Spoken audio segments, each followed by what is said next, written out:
speculation is like the twin. It's not the evil twin of innovation, but they are connected. They're like Siamese twins to some degree. You need one, you can't have one without the other. We all want more. And the question is, what are the guardrails? How much speculation is good speculation? And when you layer on credit and debt, what happens? That, by the way, unfortunately, is the magic ingredient of both a fabulous sort of growth period and what oftentimes ends it badly. It's not that it's all going to go wrong. It's that charlatans and frauds and others emerge. And the question is, how much protection do we want? Hey, folks. Jeff Berman here. This week, we are sharing a conversation I had recently with Andrew Ross Sorkin at our Masters of Scale Summit in San Francisco. Andrew is truly a brilliant journalist whose work appears in the New York Times and on CNBC. He's the author of the best-selling book about the 2008 financial crisis, Too Big to Fail. His new book is called 1929, and it is an incredibly well-researched history of that year's stock market crash, chock full of parallels and cautionary tales for today's economy. I am so grateful he joined us on stage for this conversation. This is Masters of Scale.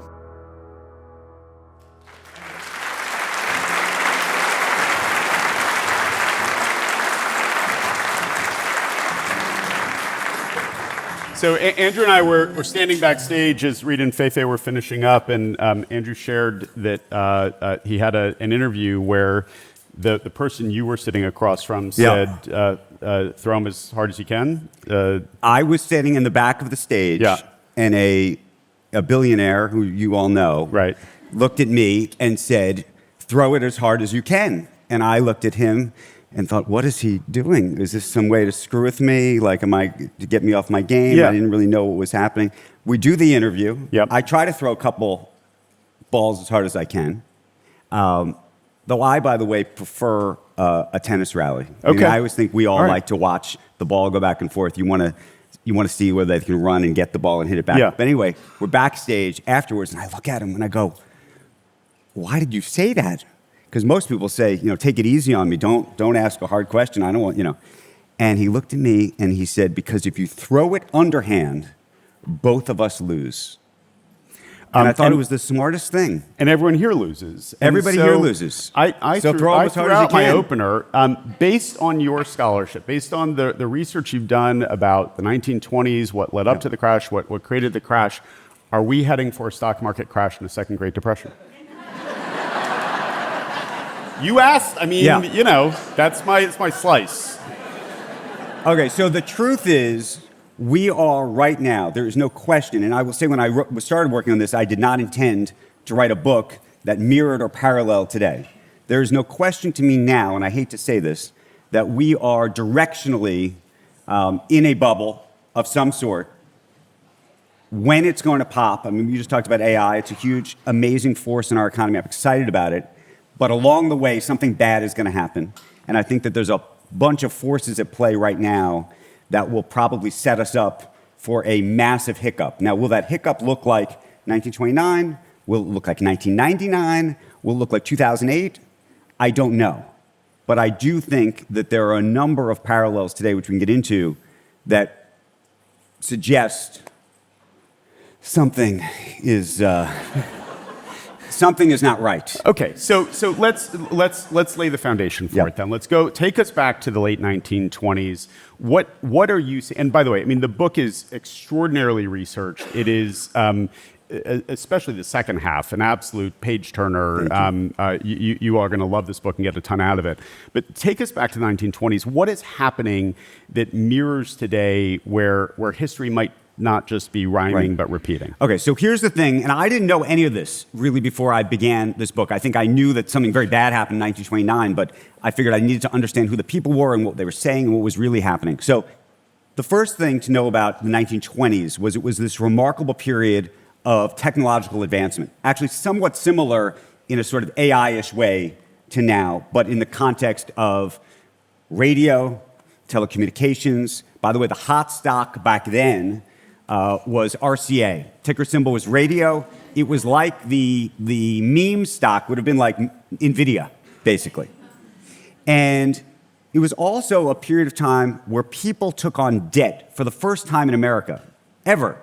So prior to 1919, taking on credit, this idea of a credit card today, all of that was almost a moral sin. Nobody did that.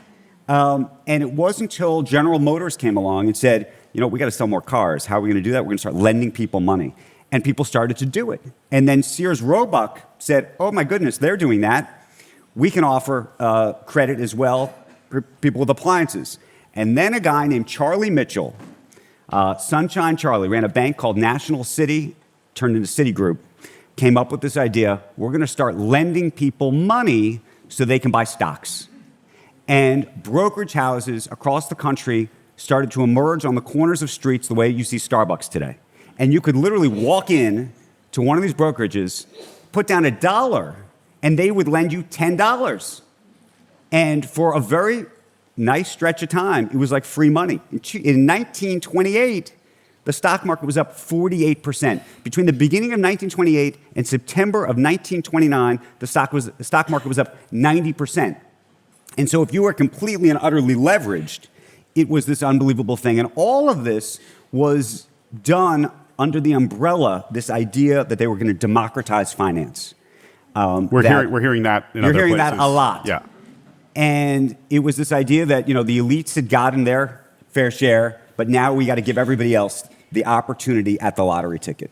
And I think you're hearing that a lot today in the context of, look, we just had a bill just passed that's going to allow private equity, venture capital, private credit to show up in our 401k plans. Like, this is all happening. Crypto, obviously, and so many other sort of component parts, I think, are very reflective of that moment. So you're also the too big to fail guy. Yep. So do we not learn our lessons here? Like, what is it about us that we're not looking at history and going, gosh, like this doesn't end well, given what we know?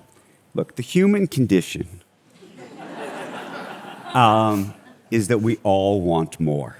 There's a great line, Wall Street 2, the movie, which was not nearly as good as Wall Street 1. There's a great line where, Douglas looks at, was it Shia LaBeouf, and says something like, what's your number? And he looks at him and he says, more. And I think that that's reflective of what we all want. We all want more. And the question is, what are the guardrails? How much speculation is good speculation?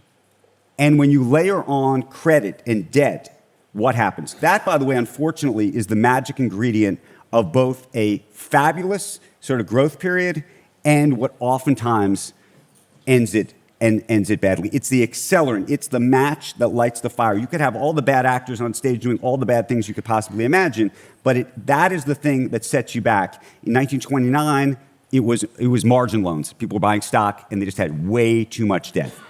In 2008, you'd argue it was subprime loans. The question now, is it the leverage in the system around the AI ecosystem? And yes, it looks like, whether it's Meta or Google, they're using cash. But if you look at, meaning to buy the chips in the data system, but if you look at so many of these deals now to build these data centers, the energy companies, the construction companies, the real estate companies, that is a complete leveraged mess. And if you look even at some of the deals that NVIDIA just made with OpenAI or OpenAI made with AMD, they're almost circular deals with money that's literally being made out of nothing. So if you think about how the AMD deal worked that was just announced earlier this week, AMD selling chips to OpenAI. OpenAI technically can't really afford to buy the chips, okay? They don't have enough, if you actually look, they don't have enough cash to buy the chips technically. They take a warrant, a stake in AMD. They know that if they announce this deal, the stock of AMD is going to go up, so now the warrants are worth something, and now you could effectively sell those warrants or take a loan against those warrants, and now you have cash to buy the chips. Andrew, I want you to imagine Yep. that you're temporarily not a journalist. Yes. You have no ethical issues. Okay. And here we go.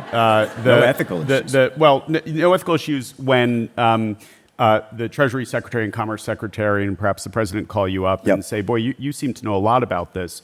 What should we do?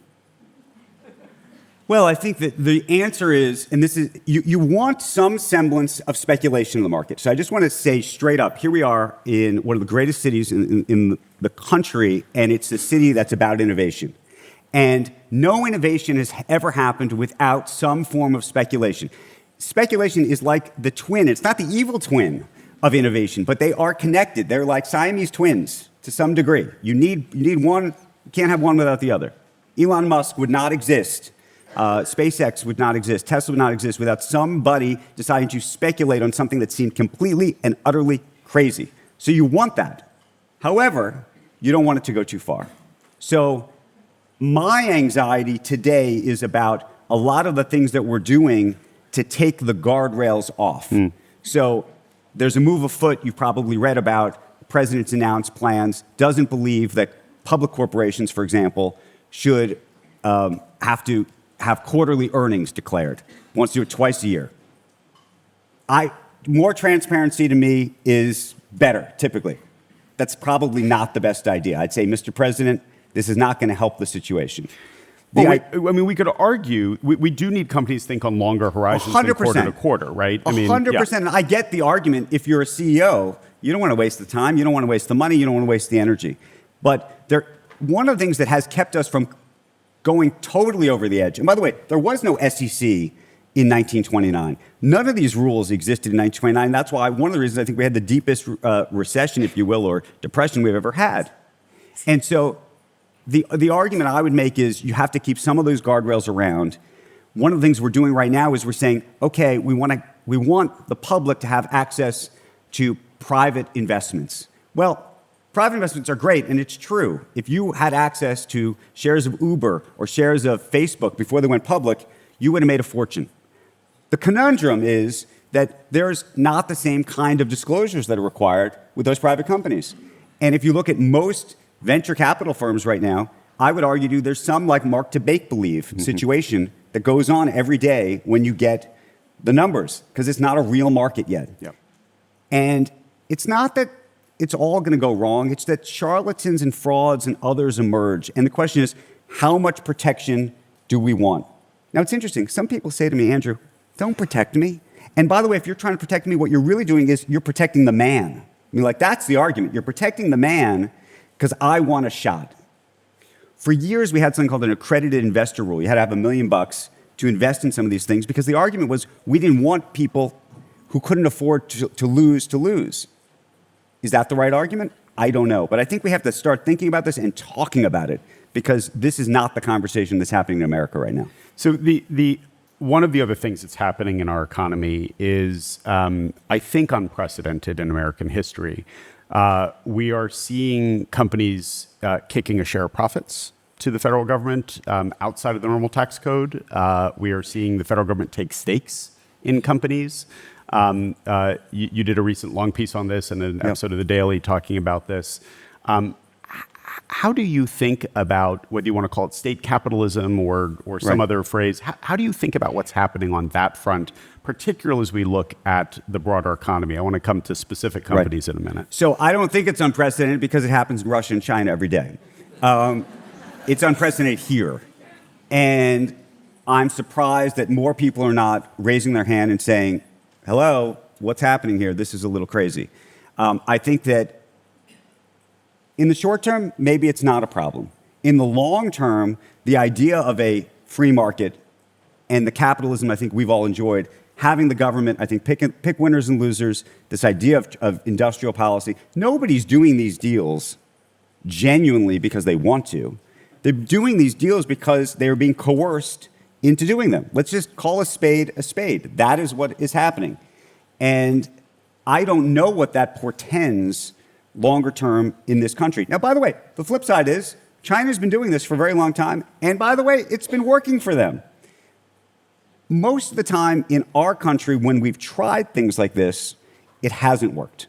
Is there an example of where we've tried it? Well, you could argue, I mean, look, the Obama administration used to get a lot of criticism for giving money to Solyndra, for example. Or there have been these instances where we have subsidized, EV plug-in stations across the country. That was a terrible waste of money. So there's been lots of things where we've had a piece of it. We historically haven't taken pieces of companies unless it was after a financial crisis. So we did this with the banks. And by the way, that did work. We did this with General Motors, and that did work to some degree. Yep. So, but we haven't done it just because we want some. Okay, so And there's a bit of a mafioso kind of thing, like, hey, give me some. Otherwise, if you don't give me some, we're not going to let you do X, Y, Z. So let me just play devil's advocate for a moment, because certainly I think it's undeniable the president himself would say some of this has been coercive and proudly say so. One could argue, I mean, seriously, but one could argue that, Jensen is like, I want to access the Chinese market. Yep. There are legitimate reasons for us not to have it. There are legitimate reasons for us to have it. Boy, if I just sweeten the pot a little bit, I can get access to the market. So, Mr. President, what if we kick 15% of our profits to the federal government? Everyone wins, and we'll only sell a lower quality of chip to China. Like, is that coercive, or is that a CEO simply playing the system? Oh, no, he's playing a system, but I'm arguing that the system is not right.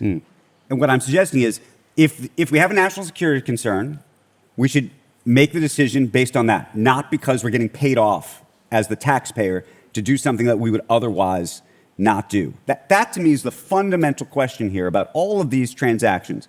Are these deals that we would otherwise do or not do? And here's where it gets complicated. Over time, so now all of us in this room, we own a stake in Intel. We should be rooting for Intel. In truth, we should be rooting, hopefully, for all American companies, I would like to think. But we now actually need to all root a little bit more for Intel. Okay. So in the past, if Intel wanted to do a merger, let's say, with another company that historically the Department of Justice and regulators would look at askance and say, we don't want that much concentration. That's not good for consumers. Well, how does that decision now change that the government and all of us are taxpayers? It may be bad for consumers, but may be good for us. These are the kinds of things that I don't think, unfortunately, we're talking about in terms of what the true implication of these things could be. The flip side, it was difficult for me to watch Tim Cook go into the White House and hand a gift to the president, or to see Mark Zuckerberg at a dinner with tech leaders whispering to the president, I didn't know what number you wanted me to say. Right. You say it was difficult for you? Difficult. Yeah. I'm that's choosing polite. my That's words polite. carefully. Yes. Yeah. Thank you. I'm being very careful here. See, by the way, we're all being very careful now. That's the other thing. We're all being a little too careful, probably, but maybe not. I'm curious about your perspective on two things, and I want to go micro then macro. Yep. Micro, you're the CEO of a company that has the opportunity to play to these tendencies of this administration. But you know that, like, long term, it's probably bad for the overall economy and for capitalism. It feels like a collective action problem almost. Like, if you're the one who doesn't do it, right, your competition may do it and they win. What's a CEO to do right now, particularly when they're in a regulated industry? Okay, so this is where I will probably break with the other comments that I made. I don't actually begrudge Tim Cook or Jensen or any of the other leaders of these companies that are making deals with the government, even though I think these deals are not in the necessary long-term interest of the country. Because the truth is, if you are running a business today and you're trying to play a long-term game, there's very little advantage in raising your hand right this moment politically and saying, I don't like what's happening here. Because what exactly can you change in this moment? Meaning, the politics of this country are clearly almost lopsided in one way in Washington. Nothing is going to be adjusted as a result of you raising your hand on your own. Maybe the politics of the country change after the midterms. I don't know. But I think that raising your hand now only means you're likely to get slaughtered tomorrow. And so if you're trying to play for later, this doesn't help. The question is, when do you raise your hand if you don't like what's happening? And I think that is a very big question. I think there's a lot of people who say, well, you need to raise your hand now, because if you don't raise your hand now, by the time you want to raise your hand, you won't be able to. I don't know if that's true, but I'm very cognizant of look, we're living in a world of trade-offs. Everything is a trade-off. And I try in my own way as a journalist to meet people where they are, to put myself in their shoes. And I hope that we're all cognizant of what those trade-offs look like.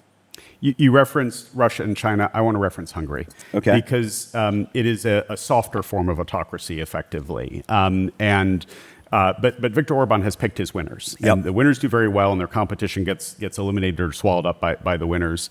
And so in my mind, democracy and capitalism are inextricably intertwined. Like, you cannot have a free market without democracy, small d, Democrat. Am I right? Am I wrong about that? I think generally you're right about it, but then I look, again, it's a very strange thing to say. I look at China, and China's been one heck of a success story, and they've done it a completely different way. And so you tell me where things really are. I don't know long term.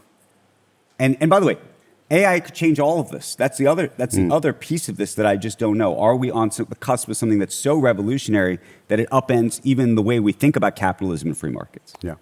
I want to go back to the crash and the Depression, because coming out of the Great Depression, we saw unprecedented social change in America.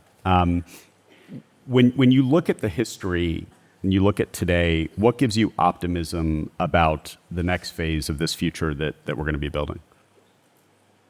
Well, look, I do think, and this is maybe it's Pollyanna to say, but I think that for the most part, when we do have these sort of inflections, amazing things come out of it. By the way, look at the end of '99. You could say there was a crash, terrible thing happened, and then an explosion. So it's not to say that we're going to go off the cliff and then we end up at the bottom of some ravine somewhere. Mm-hmm. I do think we do learn our lessons. It's just a little bit more painful than we'd like the lessons to be. Yeah.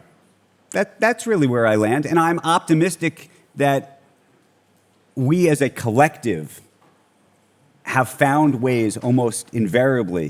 There is a mother of invention that happens in these moments, and I think we will find our way to the other side of the other side of the cliff, if you will.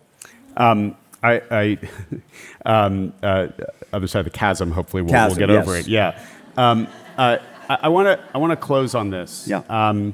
One of the things that I was struck by in the book was the relationship between journalists and the barons of the era.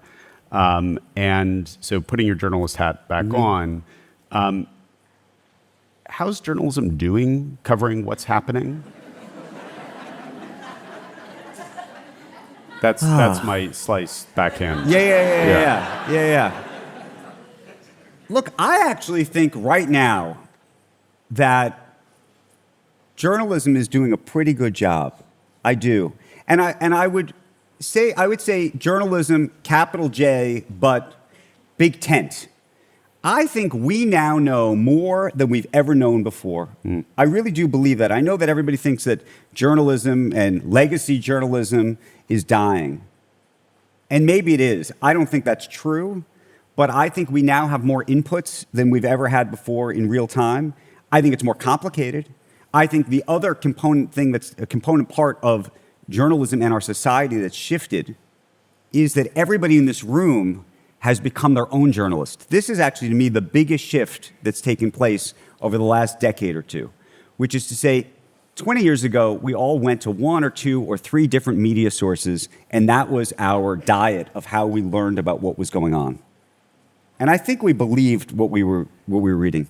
Today, it's very different. We might go to 5 or 6 or 7 or 10 different sources and knowingly go to places and to writers and to speakers and to other sources that we know may not be accurate, or at least completely accurate, but we think that there's a grain of truth in it, and we're all searching for our own truth.